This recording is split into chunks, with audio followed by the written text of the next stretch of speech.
tidak ada penjelasan. Yang gue tonton di media sosial, di berita pun nggak ada penjelasan dari LMKM ataupun dari WAMI sistem apa yang mereka punya sehingga dapat mengontrol lagu-lagu apa yang diputar di masyarakat dan di mana setiap detik, setiap jam dapat terlihat dan termonitoring durasi lagu-lagu yang berjalan setiap harinya.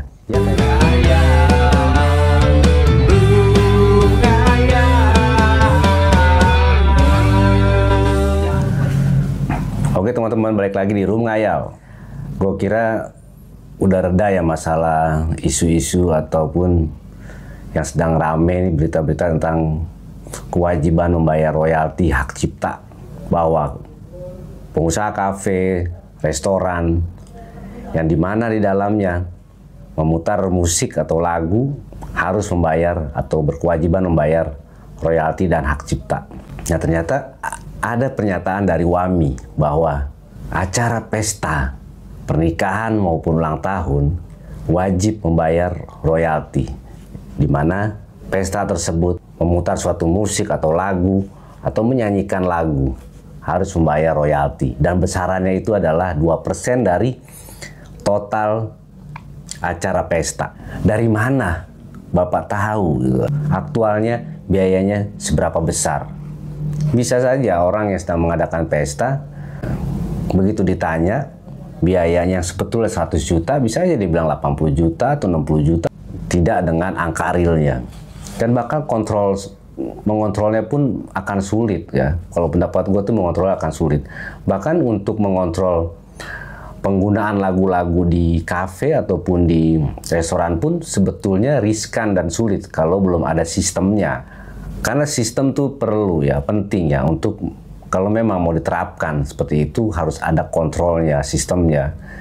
Emangnya LMKM dalam semua restoran yang ada di Jakarta ataupun di seluruh Indonesia, dalam satu restoran selalu ada orang yang memonitor, ditaruh satu orang di situ untuk monitor lagu-lagu apa aja kafe itu memutar setiap harinya? Kan nggak mungkin seperti itu. Harus ada sistemnya dulu.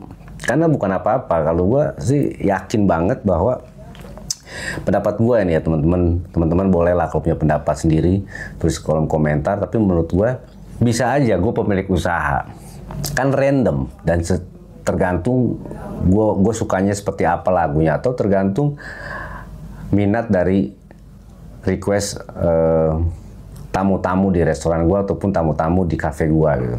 Gue putar lagu pop hari ini, dan band-bandnya itu pasti macam-macam. Gue putar lagu rock atau mau lagu jazz, dan band-bandnya itu pun pasti macam-macam.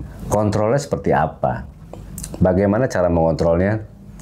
Bahwa pada hari ini atau dalam satu bulan lagu apa saja yang sering dibawakan. Dan itu kan khawatir gue.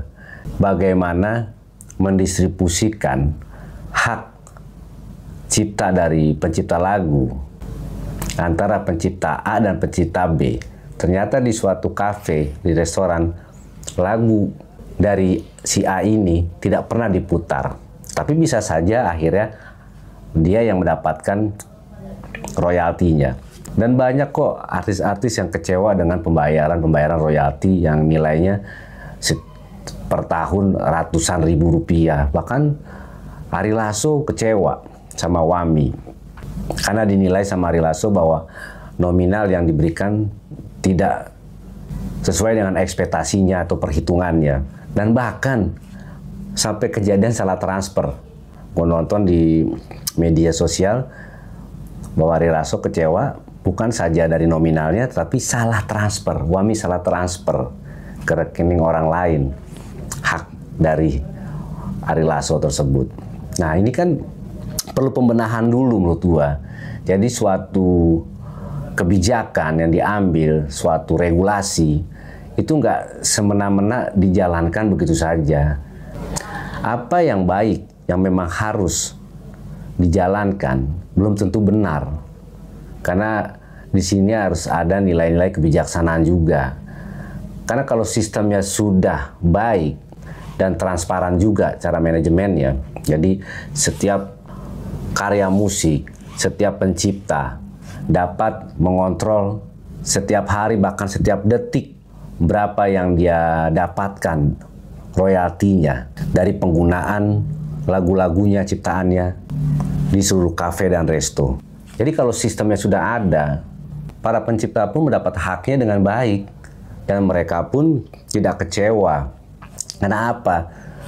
Sudah jelas mereka dapat mengontrol setiap menit, setiap jam, setiap waktu, berapa nilai yang dia dapat setiap harinya, setiap bulannya.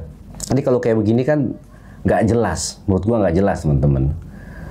Bisa aja LMKM menilai pukul rata, atau bisa saja cuma mendebak-nebak saja. Kan gua nggak tahu juga lah, gua disclaimer ini cuma asumsi aja. Tapi kenyataannya tidak ada penjelasan. Yang gue tonton di media sosial, di berita pun nggak ada penjelasan dari LMKM ataupun dari WAMI sistem apa yang mereka punya sehingga dapat mengontrol lagu-lagu apa yang diputar di masyarakat dan di mana setiap detik, setiap jam dapat terlihat dan termonitoring durasi lagu-lagu yang berjalan setiap harinya. Ya kayak ubahnya seperti YouTube lah atau Spotify ya, di mana dapat terlihat lagu apa saja streamingnya yang diputar setiap hari. Nah itu kan jelas ada platformnya gitu. Jadi LMKM pun harus punya platform resmi, sistem yang dapat memonitor lagu-lagu apa saja yang diputar di setiap kafe dan resto tertentu. Apalagi ini lucu juga sih teman-teman, menurut gue lucu sih. Pesta pernikahan dan pesta ulang tahun. Emangnya mau belusukan LMKM? Misalkan ada pesta kan nggak semuanya pesta pernikahan di kota. Bisa aja pesta pernikahan di perkampungan yang sempit, yang jauh dari jalan.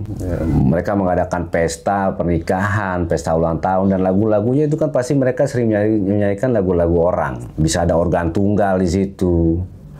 Ataupun tidak ada organ tunggal pun mereka pasti akan memutarkan suatu lagu di setiap acara pernikahan dan pesta ulang tahun. Nah, bagaimana cara mengontrolnya? Kalau cuman pernikahan di kota yang nggak dapat terjangkau, nggak fair juga. Karena kan ini kan suatu regulasi itu harus menyeluruh. Peraturan itu harus menyeluruh, berlaku untuk siapa saja yang melakukan suatu kegiatan yang sudah diatur dalam suatu regulasi atau peraturan.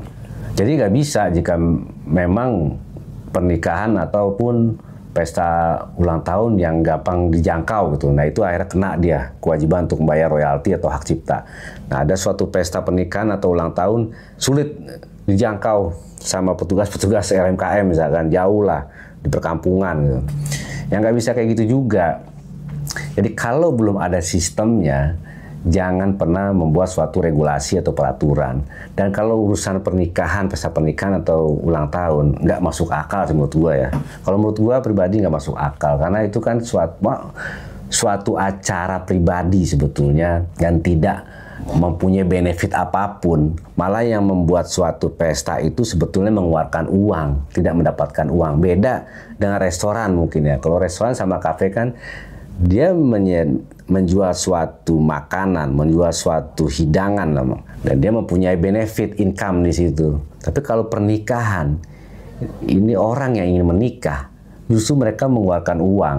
Memang di situ budaya kita ya, ada yang namanya ampau ya, pemberian uang untuk ucapan selamat lah pada pengantin ya. Akan tetapi kan tidak harus melulu menguntungkan buat mereka. Bisa juga mereka rugi. Dalam arti pesta yang dikeluarkan 100 juta bisa juga balik dari amplop tersebut 70 juta atau 60 juta. Enggak semuanya suatu pernikahan itu menguntungkan. Saya bisa bicara seperti ini karena saya pernah tahu juga rekan saya, saudara dan teman saya, ada yang modalnya sekian dan begitu setelah pernikah dia hitung amplopnya melebihi apa yang dia keluarkan.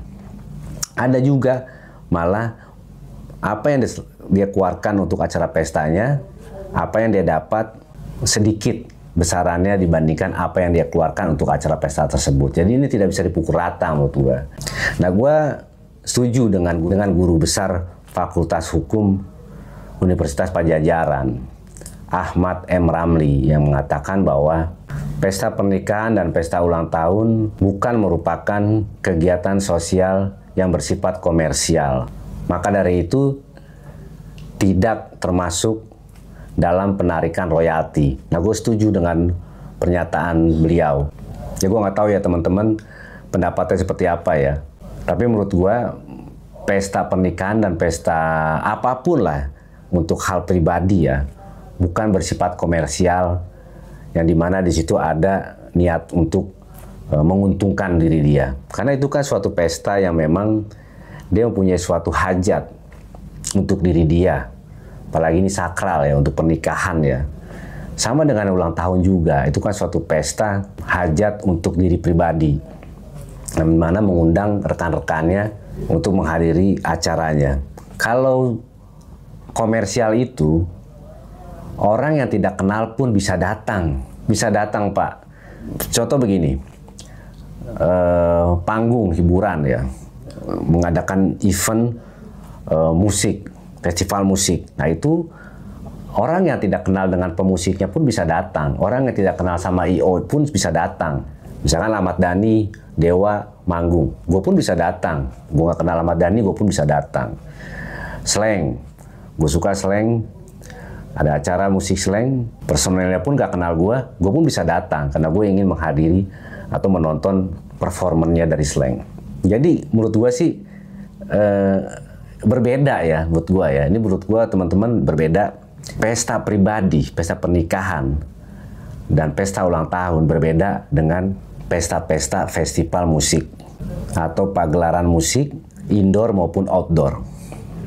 Atau mungkin pemakaian musik dalam kafe dan juga pemakaian musik dalam restoran itu akan berbeda nilainya atau berbeda kebermanfaatannya dengan pesta pernikahan acara pribadi dan pesta ulang tahun acara pribadi.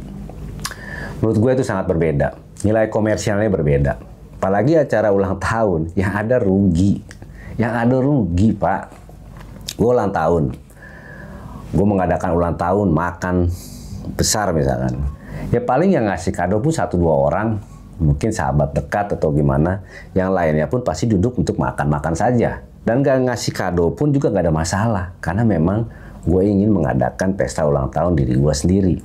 Dan orang lain bisa nggak ikut duduk di meja gue atau di ruangan VIP yang gue bikin untuk acara ulang tahun? Nggak bisa, Pak. Nggak bisa, Pak. Kalau menurut gue yang komersial itu adalah yang menguntungkan. Dan bisa siapa saja membayar gue. Bisa siapa saja menonton pertunjukan gue dan membayar tiket. Atau bisa siapa saja menonton pertunjukan gue dan dia membeli suatu makanan dan minuman di suatu kafe atau restoran. Itu mungkin bisa dikatakan komersial. Tapi ini pernikahan, Pak. Pesta ulang tahun, Pak. Nggak bisa dikategorikan itu adalah komersial. Jadi sebelum itu terjadi ya, diwajibkan nanti. Mungkin suatu yang memutuskan dalam pemerintahan Republik Indonesia, memutuskan pengajuan regulasi tersebut. Kalau saran gue sih dibatalkan mendingan untuk pernikahan, pesta ulang tahun dikenakan wajib membayar royalti. Dan juga menurut gua kafe dan restoran pun itu pun belum layak lah untuk dikenakan wajib membayar royalti dan hak cipta. Kecuali memang LMKM nih sudah membentuk suatu sistem, mau bentuk platform atau apalah, aplikasi atau apa yang dapat memonitor pemakaian musik di kafe-kafe dan restoran-restoran. Dan itu pun harus jelas dapat terkontrol, dapat terlihat oleh siapapun. Sebagai pencipta lagu, sebagai pemilik kafe pun dapat terlihat juga apa saja yang dia putar dan berapa nilai dari lagu-lagu yang dia putar untuk menjadi hak dari pencipta lagu. Nominalnya ya, besarannya, berapa persentasenya, itu harus ada, itu pasti bisa dibuat dari satu sistem. Nah itu baru bisa berjalan, seperti ubahnya YouTube lah. Di situ kan, gue nonton YouTube misalkan, lagu, mau Rolling Stone yang gue suka, mau Guns N' Roses yang gue suka, itu pasti kan durasinya kelihatan. Gue skip pun pasti kelihatan juga dari sistem YouTube ya. Nah, itu dapat terkontrol oleh YouTube, hak dari royalti yang harus didapat berapa setiap harinya, berapa setiap bulannya, terhitung dari durasi setiap orang yang membuka lagu-lagu musik mereka. Apalagi sekarang rame juga ya, dari Dani Dewa, Ariel, Armand Maulana, Ari Lasso dan lain sebagainya, banyak itu membebaskan lagu-lagunya untuk dinyanyikan di kafe, di restoran, di pernikahan, pesta ulang tahun dibebaskan. Nah berarti gak ada hak untuk LMKM melarangnya, karena penciptanya pun dan penyanyinya pun membebaskan untuk digunakan lagu-lagunya mereka. Kecuali ada event atau festival atau pertunjukan yang bersifat komersil, nah itu harus mereka membayar royalti kepada pencipta lagu dari lagu tersebut. Dan yang bayar siapa? IO-nya yang harus bayar, panitia yang mengadakan suatu acara yang harus berkewajiban membayar royalti dan hak cipta untuk pencipta lagunya. Lagi juga untuk kafe, restoran itu kan sebetulnya mereka mempromosikan juga lagu-lagu orang ya. Kalau ya gua, teman-teman gue juga kadang-kadang nggak tahu lagu-lagu baru atau lagu-lagu lama juga kadang lupa gitu kan. Tapi begitu mendengarkan lagu lagi ngopi, karena akhirnya jadi tahu. Dan bakal akhirnya kalau suka, jika nanti ada pertunjukan, gue bisa nonton. Nah, itu kan satu promosi juga, promosi tanpa dibayar. Sama juga pesta pernikahan, pesta ulang tahun, jika di dalam suatu pesta tersebut, hajatan tersebut, memutar suatu lagu dari band tertentu. Itu kan suatu iklan juga, suatu promosi juga. Dan akhirnya tamu-tamu undangan pesta pernikahan, ada yang suka, bisa jadi mereka akan membeli lagu tersebut ataupun mendengarkan lagu tersebut terus. Atau bahkan mereka juga akhirnya jika ada acara band manggung, festival itu bandnya, mereka pasti akan merelakan waktunya untuk menonton, membeli tiket untuk menonton lagu tersebut. Tapi gue melihat ini ada apa sebetulnya ya di dunia musik ya. Ada apa sebetulnya ya? Kok ada kisruh seperti ini gitu. Bahkan sampai melebar kemana-mana gitu. Sampai ada orang urusan hajatan, pesta pernikahan aja harus wajib bayar royalti. Pesta ulang tahun harus wajib bayar royalti. Nah makanya gue melihat sebenarnya ada apa gitu. Mungkin teman-teman yang punya pendapat sebenarnya ada politik dalam bidang musik atau gimana gitu. Gue nggak paham juga nih. Gue disclaimer juga ya, ini baru asumsi ya, baru pandangan gue aja ya. Jadi gue nyangkut pautkan ke Spotify juga gitu. Apa ada kerjasama dengan Spotify gitu kan? Karena Spotify ini lagi menggalakkan berinvestasi untuk program AI pertahanan militer ya. Tapi gue nggak bahas di sini teman-teman. Nanti di konten berikutnya gue bahas ya. Ini gue bahas tentang pesta pernikahan dan pesta ulang tahun yang kena royalti dan hak cipta kalau memutar suatu musik atau memutar suatu lagu. Kalau pendapat gue, ini harus cepat diklirin ya. Harus cepat diputuskan lah sama pengambil suatu kebijakan ya. Karena nanti berlarut-larut, akhirnya gue khawatir teman-teman nanti malah kasihan untuk band-band Indonesia. Gue kasihan juga kesejahteraannya untuk pencipta-pencipta lagu Indonesia. Dikarenakan apa? Gue kan sering baca tuh pendapat-pendapat netizen, gue baca di situ. Jadi nanti ada underestimate atau nanti ada karena kecewa masyarakat akhirnya tidak lagi menyukai lagu-lagu Indonesia, lagu-lagu bangsanya sendiri. Jadi cobalah cepat ambil keputusan yang bijaksana yang memang berkecimpung di dunia royalti dan hak cipta. Buatlah suatu keputusan bersama untuk kemajuan dan kesejahteraan musik Indonesia. Karena jika berlarut-larut, gue sangat khawatir nanti malah masyarakat kita akhirnya tidak menyukai lagi, ataupun malah jika ada festival-festival dari band-band Indonesia, nanti akan berkurang yang nonton. Pikirkanlah itu, karena akan berdampak luas nantinya. Tapi jika memang itu akhirnya terjadi nanti, bisa terjadi seperti itu. dikarenakan tidak puasnya masyarakat dengan regulasi yang diterapkan, dengan peraturan yang diterapkan. Yang penting itu tadi, buat suatu sistem yang bijaksana, yang memang nilai dari komersialnya itu dapat terpenuhi, boleh dikenakan wajib membayar royalti dan hak cipta dari lagu atau musik yang diputar. Tapi jika nilai komersialnya itu kecil, seperti UMKM misalkan, gue saranin mendingan jangan diberlakukan wajib membayar royalti dan hak cipta. Apalagi acara pernikahan dan acara pesta ulang tahun yang tidak masuk akal menurut gue untuk dikenakan wajib bayar royalti dan hak cipta. Sampai ketemu lagi di Rumah Ayah berikutnya. Assalamualaikum warahmatullahi wabarakatuh. Salam sejahtera untuk semuanya. Salam Rumah Ayah.